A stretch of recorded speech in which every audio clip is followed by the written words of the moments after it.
السلام علیکم پاکستان میں ملک اسلام نوان نہایت اہم پیش رفت اور بہت بڑی ڈیولپمنٹس کے ساتھ اس ملک پاکستان میں قانون نام کی چیز تو نظر آ نہیں رہی۔ رانا ثناء اللہ صاحب کا بیان وہ میں آپ کے ساتھ ڈسکس کروں گا، مریم بی بی نے کیا کہا میں وہ بھی آپ کے ساتھ ڈسکس کروں گا۔ حالات حاضرہ اس طرح ہیں کہ اظہر مشوانی جو پاکستان تحریک انصاف کا سوشل میڈیا ٹیم کا ہیڈ تھا، جلسے سے پہلے جس کو اٹھا لیا گیا، مینار پاکستان جلسے کی جو تاب نہ لاتے ہوئے یہ امپورٹنٹ سرکار منہ کے پل جا گری ہے۔ اسے کچھ سمجھ نہیں آ رہا اس نے کرنا کیا ہے، اس نے سوچا کیا ہے، اس کے مقاصد کیا ہیں، سب کچھ ہوا میں اڑ گیا اور پکڑ دکڑ کا یہ سلسلہ مزید اپنی شدت پکڑ گیا۔ جہاں حسان نیازی کو ایک جگہ سے ضمانت ملتی ہے، وہیں اس کو دوسری جگہ پہ ضلع شاہ کے کیس کے اندر اس کو دوبارہ دھر لیا جاتا ہے۔ نہ صرف اسے ضلع شاہ کے کیس میں دھر لیا جاتا ہے، یہ وہ کیس ہے، میں ناظرین کو بتاتا چلا جاؤں کہ جس کے اندر اوپن اینڈ چیٹ کیس ہے۔ آئی جی پنجاب نے آ کر خود بولا ہے کہ وہ ایکسیڈنٹ تھا، لیکن چلے یہ بھی مسئلہ نہیں ہے۔ اس کے ساتھ ساتھ ارشد صدیق جو ہیں وہ سندھ سوشل میڈیا ٹیم کے ہیڈ تھے، ان کو بھی لاپتہ کر دیا گیا ہے۔ اب لاپتہ ہونے کا سلسلہ کبھی نہ تھمنے والا سلسلہ بنتا جا رہا ہے جناب والا۔ اس ملک پاکستان کے اندر جس کی لاٹھی اس کی بھینس، جس کے جی میں جو آ رہا ہے وہ کر رہا ہے، کوئی پوچھنے والا نہیں، کوئی بتانے والا نہیں۔ صدر پاکستان نے اگر وزیر اعظم کو خط لکھا تو وزیر اعظم نے بھی لمبا چوڑا ایسے لکھ کے صدر پاکستان کو ارسال فرما دیا۔ Interior minister of Pakistan Rana Sanaullah sahab, ان کی بیان آپ نے سن رکھے ہیں کہ مطلب مجھے کہتے ہوئے شرم آ رہی کہ اس ملک پاکستان کے اندر اگر آپ کسی کا گراؤنڈ پہ مقابلہ نہیں کر سکتے تو یہ قطعاً یہ فیر بات نہیں ہے کہ آپ اس کو بولیں اب یا تم یا ہم۔ آپ کو کام کرنے چاہیے تھے، آپ کو سوشل جو پلیٹ فارمز ہیں ان کو یوٹیلائز کرنا چاہیے تھا۔ آپ نے کوئی اگر اچھے کام دو چار کیے ہیں تو آپ ان کو ہائی لائٹ کرتے، آپ لوگوں کی نگاہوں میں اس کو لے کر آتے۔ اس بڑھتی ہوئی مہنگائی کے اندر آپ عوام کے لیے ریلیف پیدا کرتے، جو آپ نے عوام کو لمبی لمبی بےہودہ لائنوں میں لگا ہوا ہے۔ پاپردہ خواتین میں نے آدھا کلومیٹر لائنوں میں لگی دیکھی ہیں، اور میں نے بھوک کے ماری ان خواتین کو پولیس والوں سے مار کھاتے ہوئے دیکھا، لیکن وہ بھی مسئلہ نہیں ہے۔ تو جناب والا، آپ نے جب یہ کام نہیں کیے، اور جس آٹے کی میں آپ کے ساتھ بات کر رہا ہوں وہ آٹا اس ملک پاکستان کے اندر جو آپ نے امپورٹ کیا ہے وہ یقین جانیے جناب والا کھانے کے قابل نہیں ہے۔ آپ نے وہ اس عوام کو سستے آٹے کے نام پہ جو چیپ رہے ہیں، اس سے کتنی بیماریاں آئیں گی اس کا آپ نے اندازہ بھی نہیں ہے۔ آپ نے جو اس ملک پاکستان کے ساتھ کیا، آپ کو صرف پیاری ہے تو اپنی سیاست۔ آپ نے جو اتنے بڑے بیانات دیے ہیں کہ مجھے وہ بیانات کہتے ہوئے شرم آ رہی ہے، لیکن چلیں کوئی بات نہیں، کیا کر سکتے ہیں۔ اب رانا صاحب نے بولا ہے تو ہمیں کہنا تو پڑے گا۔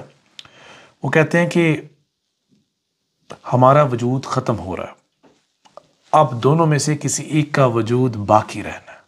اب یہاں عمران خان رہے گا یا ہم رہیں گے۔ انہوں نے بولا ہے ہم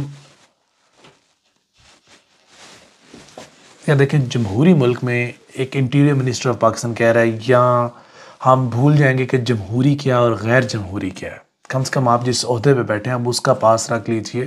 جب آپ عہدے کو ریزائن کریں گے then yes you can do your politics but for now it's not suitable in you۔ لیکن چلیں سوٹیبل کی بات ہم نہیں کرتے یہاں پر۔ پھر انہوں نے بولا کہ صحافی نے کہتا ہے جناب والا جو آپ کا بیان ہے اسے تو نارکی پھیلے گی۔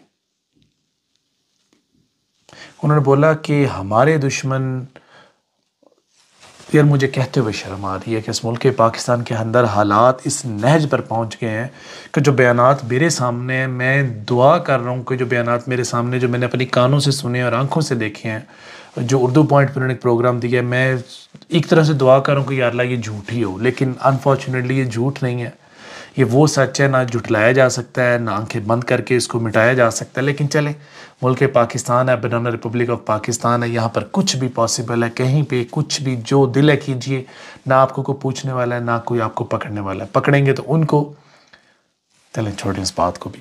باقی شہباز شریف صاحب نے بھی ایک لمبا چوڑا خط لکھا، انہوں نے خط تقریباً 9 سے 10 11 12 13 14 15 پیراگرافز میں خط ہے اللہ کے فضل و کرم سے۔ وہ کہتے ہیں کہ آئین کے آرٹیکل 46 رولز آف بزنس کی شق 15(5) کے صدر کی تشریح درست نہیں۔ صدر و وزیر اعظم کے درمیان مشاورت کی آپ کی بات درست نہیں۔ صدر پاکستان نے بولا تھا کہ مشاورت کر لیتے، جو ڈیٹ دی ہے کیا تماشا کیا آپ نے۔ وہ پوچھنا انہیں مہنگا پڑ گیا، اور پوچھنا مہنگے سے مجھے یاد ہے اس ملک پاکستان میں آپ میاں برادران کو پوچھ نہیں سکتے۔ اس کی حالیہ مثال مریم نواز پر کسی نے درخواست دی تھی اداروں کے خلاف بات کرنے پر، اللہ کے فضل و کرم سے کل اس کے بھائی کو کسی نے اٹھا لیا نامعلوم لوگوں نے، اور وہ غائب ہے۔ تو یہ تو اس کو مہنگا پڑ گیا ہے کہ اس نے مریم بی بی کے خلاف درخواست کیوں دی۔ عمران خان کے خلاف 147 درخواستیں ہو گئی ہیں، وہ کوئی مسئلہ نہیں ہے۔ اس کے ساتھ ساتھ دیگر لوگوں کے خلاف درخواستیں جمع ہوتی ہیں وقت کے ساتھ ساتھ، کسی پہ 10، کسی پہ 15، کسی پہ 20، کسی پہ 25، وہ بھی مسئلہ نہیں ہے۔ مسئلہ ہے تو مریم بی بی کے خلاف ایک درخواست کیوں جمع کروائی؟ اور حالیہ دنوں میں جو مریم بی بی نے باتیں کی ہیں، جو حاضر سروس ججز کو انہوں نے تھرڈ اسٹیبلشمنٹ بنا کے پیش کر دیا، تو دیکھیں نا، یہ بھی زیادتی ہے۔ آپ اس کو لاڈلا کہی جا رہی ہیں، مے بی آپ اپنے دامن میں نہیں دیکھ رہی ہیں کہ آپ کو کتنی لیوریجز مل رہی ہیں، آپ بیل پر ہیں ابھی تک، اس کے باوجود آپ کا جس کو جی دل کرتا ہے آپ لٹا دیتی ہیں، لیکن آپ کو کوئی پوچھتا نہیں ہے۔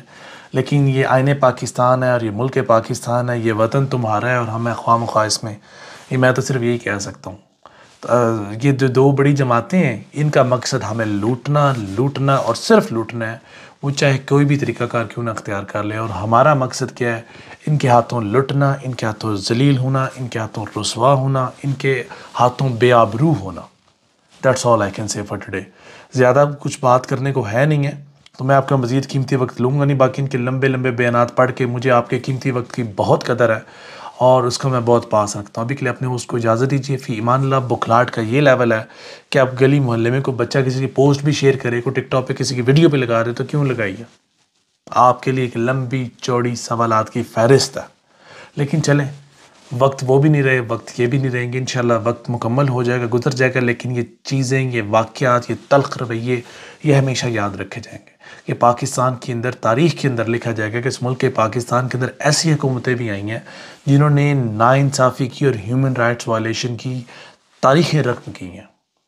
پچھلے سال جب ہم جموں کشمیر پہ بات کرتے رہے، فلسطین پہ بات کرتے کہ رمضان کا تقدس پامال کرتے ہوئے فلسطینی فوجوں نے اور ہندوستانی فوجوں نے کشمیریوں کے حق آزادی رائے کو دبایا، ان کے گھروں میں ریڈ کی، سحری افطاری کے ٹائم انہیں تنگ کیا، انہیں حفظ بیجا میں رکھا، انہیں نامعلوم کر دیا، انہیں غائب کر دیا۔ آج معذرت کے ساتھ یہی خبریں اس ملک پاکستان کے لیے چل رہی ہیں، لیکن اللہ ان کو ہدایت دے۔